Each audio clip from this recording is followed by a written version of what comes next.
उसको आज जो हम लोग जो बहुत सारे किए हुए हैं, अभी थोड़ा उसको डिस्कशन भी कर लेते हैं। तो चलिए आप लोग पहले बताइए, वेद कितना है? 4 है, क्लियर है। यानी कि ऋग वेद के ज्ञाता को क्या कहते हैं? होत्री। और सामवेद का उद्गात्री। और यजुर्वेद का अधर्जु। और नेक्स्ट क्या है? अथर्ववेद, इसका ब्रह्मा। ठीक है, तो ये क्लियर हो गया आप लोग का। अब आप लोग बताइए, शूद्र शब्द का उल्लेख ऋग्वेद के कितना मंडल में है? ऋग्वेद के 10वां मंडल। सोम सोम देवता का उल्लेख किसमें है? ऋग्वेद के 9वां मंडल। Very good. चलिए आप लोग कुछ कुछ पढ़ाई कर रहे हैं, कुछ असर हो रहा है पढ़ाई का, मेरा मेहनत का कुछ रिजल्ट हमको मिल रहा है। तुम बोल रहे थे याद नहीं हुआ ना? हाँ, चलिए सब याद होगा, थोड़ा सा पढ़ाई करो, ठीक है। कहावत बोल लेना, अभी गर्लफ्रेंड बॉयफ्रेंड जो भी है तुम्हारा, इस बुक को बनाओ, इसको बना लोगे, देखो भाई लाइफ तुम्हारा सुधर जाएगा। नहीं बनाओगे तो फिर आगे बहुत प्रॉब्लम होगा, ठीक है। आगे सब मिलते रहेगा, लेकिन ये पढ़ाई करने का टाइम आप लोगों को बार बार नहीं मिलेगा। तो चलिए अब शुरू कर देते हैं आप लोगों का टॉपिक। जैसे विवाह, विवाह कितने प्रकार के होते थे? 8 प्रकार के विवाह होते थे उस समय। अभी कितने प्रकार के हो रहे हैं आप लोग खुद बताइएगा, ठीक है। तो जैसे 8 प्रकार के विवाह में क्या क्या होता है, और 8 प्रकार के विवाह में किसको मान्यता दिया जाता था, किसको मान्यता नहीं दिया जाता था, ये भी आप लोगों को जानना है। तो इसको जानने के लिए बहुत ही हम इजी करते हैं, आप लोग ज़्यादा लिखने का जरूरत नहीं है। आप लोग सीधा ब्लॉगर में जाइए, अपना sureshsir7.blogspot.com जाइए, ब्लॉगर में नोट्स में जाइए आप लोग, कि हम डिस्कशन अब करते जाएंगे और नोट्स में आप लोगों को सब कुछ मिलते जाएगा। मेरे साथ आप लोग उसको देख लीजिएगा, क्योंकि टाइमिंग बहुत कीमती है। एक एक मिनट को हम लोग सही से उपयोग करना है। ज़्यादा लिखना का काम करेंगे तो अब टाइम मेरा भी वेस्ट होगा, आप लोगों का वेस्ट होगा। इस तरह वेस्ट नहीं करना है, आप लोग सही जगह जाना है। तो आप लोग ब्लॉगर में चले जाइए। आप ब्लॉगर में पेज नंबर 4 में आइए।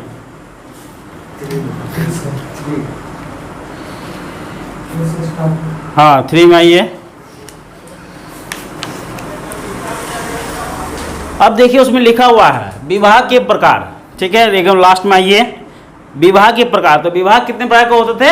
8 प्रकार के होते थे। जैसे पहला क्या है? ब्रह्म विवाह, ठीक है। देखिए आप लोग उसमें देखिए, ब्रह्म विवाह यानी कि दहेज सहित उसी श्रेणी के पुरुष के साथ, यानी कि आज के डेट में जो हो रहा है, क्या हो रहा है? ये हो रहा है, दहेज सहित अपनी जाति में अपना विवाह हो रहा है। इसको क्या कहते हैं? ब्रह्म विवाह, जो आज प्रचलित भी है।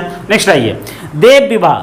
देव विवाह क्या है? यानी यज्ञ करता पुरोहित के साथ, यानी जो यज्ञ करते थे पुरोहित, उनके साथ ये विवाह होता था। नेक्स्ट आइए, तीसरा क्या है? तीसरा अर्श विवाह। अर्श विवाह क्या है? यानी कि वधू के संरक्षण को एक गाय और बैल देकर, यानी कि वधू के संरक्षक को, यानी कि जो फीमेल है, उनकी जो माता पिता है, उनको एक गाय या बैल देके उनसे विवाह करना, इसको क्या कहते हैं? आर्ष विवाह। तो पहला क्या हो गया? ब्रह्म विवाह, दूसरा देव विवाह, तीसरा आर्ष विवाह। चौथा बताइए।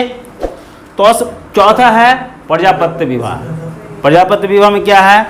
यानी कि बिना दहेज और बिना दुल्हन की कीमत की मांग किए हुए, यानी कि भाई इसमें देखो, क्या तुम लोग राजी हो इसमें? चलिए अभी तो हाँ कर रहे हैं, पता नहीं उस समय क्या रहेगा। आई होप आप लोग दहेज नहीं लेंगे, ठीक है। कन्या को बहुत अच्छा चुनेंगे ताकि आपका जीवन साथी बहुत अच्छा हो, ठीक है। तो यानी कि क्या है, इसको कौन सा विवाह कहते हैं? प्रजापत्य विवाह। इस सबको कैसे याद रखिएगा, इसको आप बस यही जो अभी डिस्कशन हम कर रहे हैं और एक दूसरे जोड़ दीजिए। जैसे देखिए, अब ब्रह्म विवाह आपको याद हो गया होगा कि आज के डेट में जो प्रचलित है, यानी दहेज भी ले रहे हैं भाई, अपनी जाति में हो रहा है। अब प्रजापत्य विवाह क्या है? यानी कि एक तरह से क्या है कि एक तरह से लव मैरिज भी है, यानी कि आप उसे क्या है कि बिना दहेज और बिना दुल्हन की कीमत की मांग की आप शादी कर रहे हैं, ठीक है, जिसको क्या कह रहे हैं? प्रजापत्य विवाह। नेक्स्ट आइए, गंधर्व विवाह। ये गंधर्व विवाह का आप लोग कभी सुने हैं? जैसे आप लोग महाभारत में भी देखे हैं, भीम का भी जो राक्षस जो हिडिंबा के साथ जो शादी हो रहा है, गंधर्व विवाह ये एक तरह से है ना। तो ये क्या है कि जब एक दूसरे से आकर्षित हो जाता है तो यहाँ पर ये शादी हो रहा है, यानी कि इच्छित नर तथा नारी को गुप्त रूप से ये लोग विवाह कर लेता है, ठीक है। ये हो गया। असुर विवाह। असुर विवाह किसे कहते हैं? क्रय द्वारा।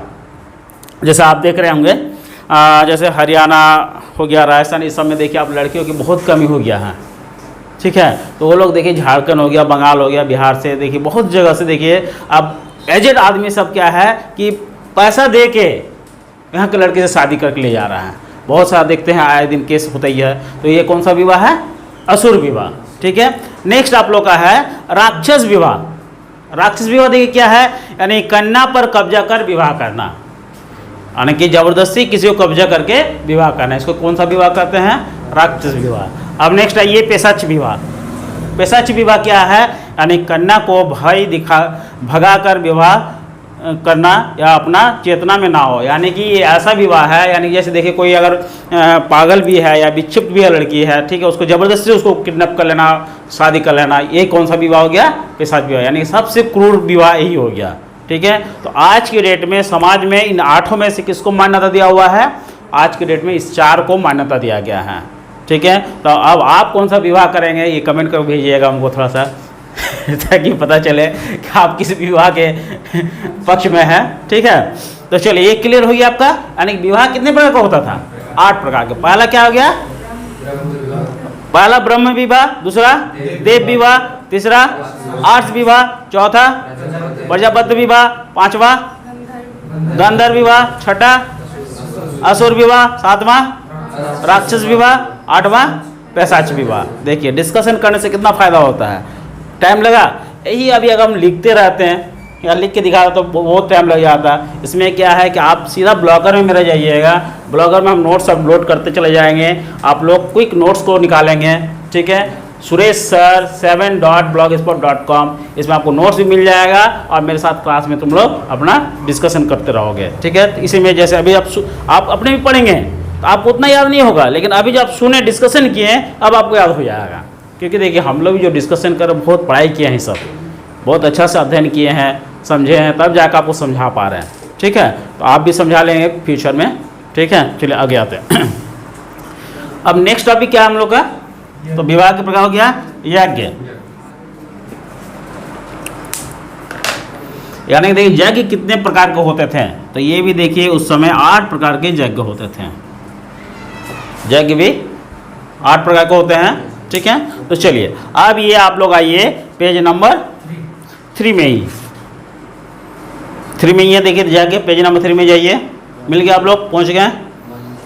सुन हाँ वहाँ पूछे। आर्ष विवाह भी तो एक प्रकार का ब्रह्म विवाह है। आर्ष विवाह, हाँ वो कुछ समकक्ष है। कैसे ब्रह्म विवाह हो गया आर्ष विवाह? इसमें भी ले दे के शादी हो रहा है। नहीं, ले दे के मतलब किसको दे रहा है? दहेज भी तो देता ही है। नहीं, देखिए संथाली में जैसे देखिए ये तो मस्त जस्ट क्या है कि संथाली में जानते हैं क्या होता है? संथाली में जैसे 1 रुपया या 5 रुपया इस तरह कुछ दान देके, यानी कि जो लड़की वाले के जो पिता होते हैं ना, माता पिता, उनको दिया जाता है। ठीक है। तो ये कोई बड़ा चीज़ नहीं है, जस्ट एक मैंने एक आप पूजा पाठ करवाते हैं, कुछ दक्षिणा देते कि नहीं? तो माता पिता अगर बच्चों को बड़ा किए हैं, ये पालन पोषण किए हैं, तो दान स्वरूप क्या है, 1 रुपया 5 रुपया कोई बड़ा चीज़ नहीं है। हाँ, आज के डेट में जो करोड़ों लेना शुरू कर दिया है, ये सब सही नहीं है भाई। लीजिए आप थोड़ा बहुत लीजिए, हम इसका विरोध नहीं करेंगे, लेकिन थोड़ा बहुत लीजिए, यानी कि ऐसा नहीं है कि आप किसी को गला दबा के ले रहे हैं, क्योंकि भाई कल आपकी भी बेटी है, कल आप भी समाज में ही रह रहे हैं, तो समाज में रहते आप लोग काम करना चाहिए। ऐसा नहीं है कि भाई उसका उतना दम ही नहीं है, लेकिन आप उसको बोले नहीं इतने आपको देना होगा, तो उतना भी नहीं होना चाहिए।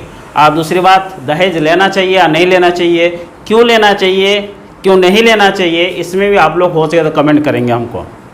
चलिए इसमें भी आप लोग एक दे रहे हैं ऑप्शन, आप लोग कमेंट कीजिए। अगर अच्छा कमेंट रहेगा तो आप लोग को एक गिफ्ट भी मिलेगा। ठीक है। चलिए अब आते हैं क्यों लेना चाहिए, क्यों नहीं लेना चाहिए।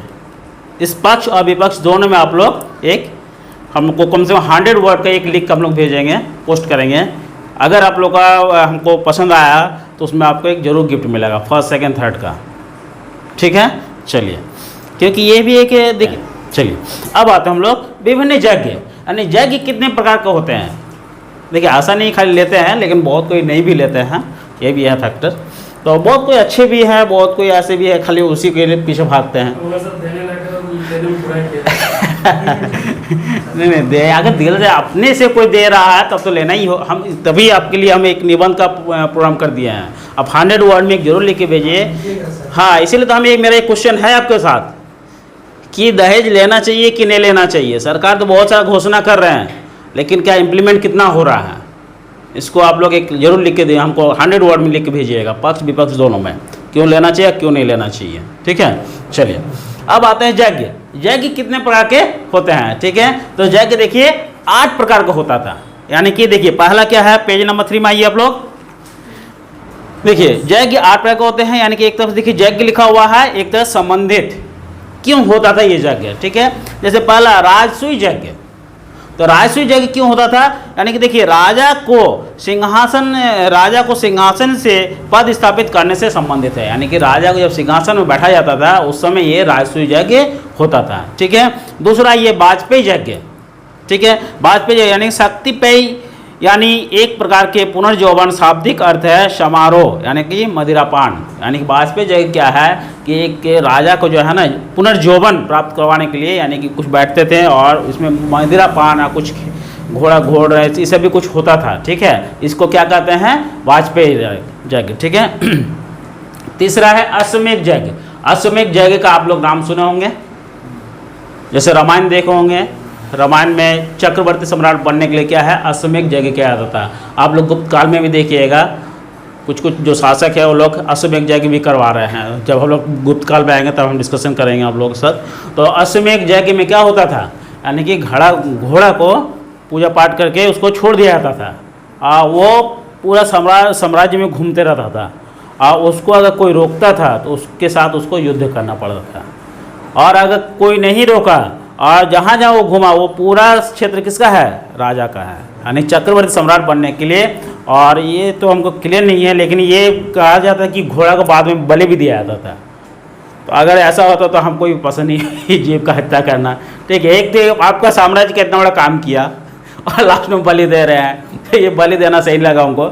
चलिए, तो ये अश्वमेध यज्ञ, जैसे देख रहे हैं लव कुश पकड़ रहा है, हम लोग रामायण में देखे होंगे लव कुश जो राम का जो घोड़ा को पकड़ रहा है उसको लेके देखिए भीषण युद्ध भी हो रहा है। तो ये क्या हो गया? अश्वमेध यज्ञ। तो पहला क्या हो गया? राजसूय यज्ञ, दूसरा वाजपेयी यज्ञ, तीसरा अश्वमेध यज्ञ, चौथा क्या है?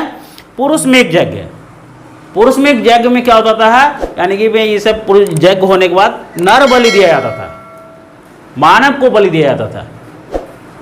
तो ये भी उस समय का कब का बात कर रहा है? वैदिक उत्तर वैदिक काल में। ठीक है, चलिए पुरुषमेध यज्ञ हो गया। अब आइए ऐन्द्र महाभिषेक। ऐन्द्र महाभिषेक यज्ञ यानी कि राजा को एकराह बनाने के लिए, यानी कि एकराह बनाने के लिए ऐन्द्र महाभिषेक एक यज्ञ भी था। ठीक है, नेक्स्ट आइए पुनर्भिषेक। पुनर्भिषेक क्या है? सिंहासन रोहन को नवीनीकरण यानी राज की गरिमा को योग्य बनाना। पुनर्भिषेक यानी कि जो राजा सही से काम नहीं करा उसको फिर से पुनर्भिषेक किया जाता है, यानी कि और उसको और ज्ञानवान दे के ज्ञान प्राप्त करवा के उसको इस यज्ञ में शामिल किया जाता है। ठीक है, अब आइए रत्नाभिषेक यज्ञ। यह राजसूय यज्ञ का एक ये है। ठीक है, उसी के समान है। ठीक है, एक भाग है रत्नाभिषेक, यानी राजसूय यज्ञ जो करता था उसमें ये रत्नाभिषेक यज्ञ भी होता था। इसमें क्या है कि जो रत्निनी के घर भी जाके, रत्निनी जान रहे हैं हम लोग नेक्स्ट टॉपिक में आएंगे, यानी कि जब हम लोग भौगोलिक स्थिति और राजनीतिक स्थिति के बारे में जब बात करेंगे उस समय हम बताएंगे कि रत्नाभिषेक यज्ञ किसको कर रहा है और किसके साथ ये लिंक है। तो ये आप लोग को फोर्थ जो हम लोग पार्ट 4 देंगे उसमें आप लोग सब बता देंगे, और उसमें आपका वैदिक काल खत्म भी हो जाएगा। नेक्स्ट है अभिषेक। अभिषेक जो यज्ञ 8वां यज्ञ हो गया अभिषेक, यानी कि छिड़काव समारोह किया जाता था। तो ये 8 प्रकार के यज्ञ हो गए। तो इसमें भी मुख्यतः पहला का जो 4 यज्ञ है इसको जरूर आप लोग को याद रखना है। ठीक है, चलिए अब आगे आते हैं नदी। विवाह हो गया, यज्ञ हो गया, अब नदी के बारे में। अब नदी भी देखिए, अभी का जो नदी है यानी प्राचीन काल का नदी और अभी जो उस नदी का नाम दिया गया है इसको भी आप लोग को जानना है। आप कोई भी एग्ज़ाम दे रहे हैं, railway, SSC, UPSC, JPSC, BPSC, कोई भी एग्ज़ाम देंगे आपका ये क्वेश्चन पूछता है। यानी कि ये 2 टॉपिक तो बहुत ज़्यादा इंपॉर्टेंट, ये तीनों, इसको आप लोग जरूर याद किए। यानी इसको यह भी था लेकिन इससे भी ज़्यादा आप लोग इम्पोर्टेंट है ये वाला नदी। चलिए नेक्स्ट पेज आइए, पेज नंबर 6 में।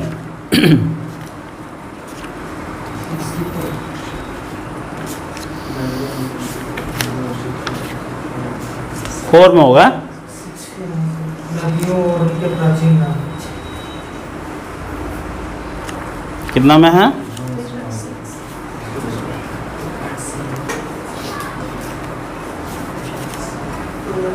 हाँ, पेज नंबर 6 में जाइए। 6 में देखिए, लास्ट में आप लोग मिल जाएगा नदियाँ उनके प्राचीन नाम।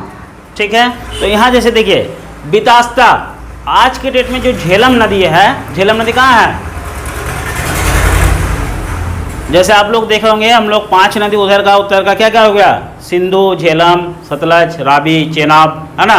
तो इसमें से क्या है कि झेलम भी है। तो झेलम को उस समय क्या कहा जाता था? बितास्ता।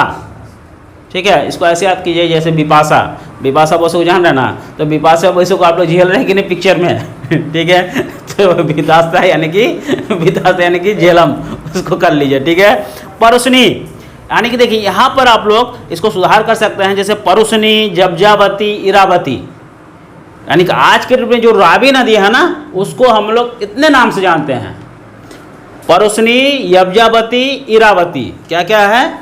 यानी कि रावी नदी को परुसनी, यबजावती और इरावती, इतने नाम से हम लोग जानते हैं। देखिए ये क्वेश्चन बहुत इंपॉर्टेंट है। क्या हुआ था वैदिक काल में? वैदिक उत्तर वैदिक काल में रावी नदी का कोई चर्चा था बहुत? 10 राजाओं का युद्ध हुआ था। कहाँ? यही रावी नदी के किनारे। ये भी क्वेश्चन वेरी वेरी इंपॉर्टेंट है। ठीक है, चलिए सुतुद्री यानी कि आज का जो सतलज नदी है उसको क्या कहते हैं? सुतुद्री। नेक्स्ट आइए सोहजन। सोहजन को क्या कहते हैं? पूरा नाम सुसोम।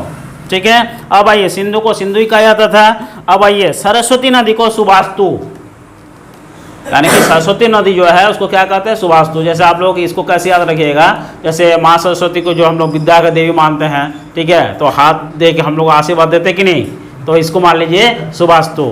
तो सरस्वती माता क्या हम लोग का आशीर्वाद दे रही है? सुबास्तु करके। ठीक है, चलिए इसको इस तरह याद रखिए। अब घग्गर को क्या कहते हैं? दृष्टवाती। घग्गर नदी को दृष्टवाती कहते हैं। नेक्स्ट आइए चेनाब को क्या कहते हैं? अस्किनी, यानी कि चेनाब, झेलम, झेलम हो गया, चेनाब को क्या कह रहे हैं? अस्किनी। अब आइए ब्यास। ब्यास को क्या कहते हैं? बिपास। एक बार हम बिपाशा बसु का बात कर लिया है ना, झेलम, बितास्ता। ठीक, यहाँ ब्यास को बिपास कह रहे हैं। चलिए गुमल, गुमल यानी कि गोमती नदी को।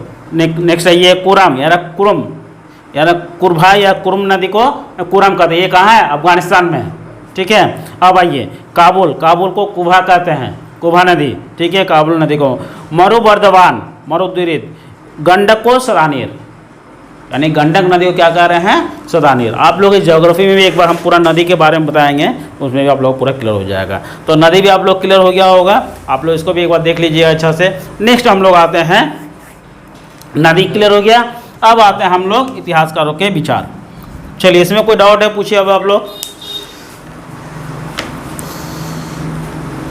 कोई डाउट है इसमें?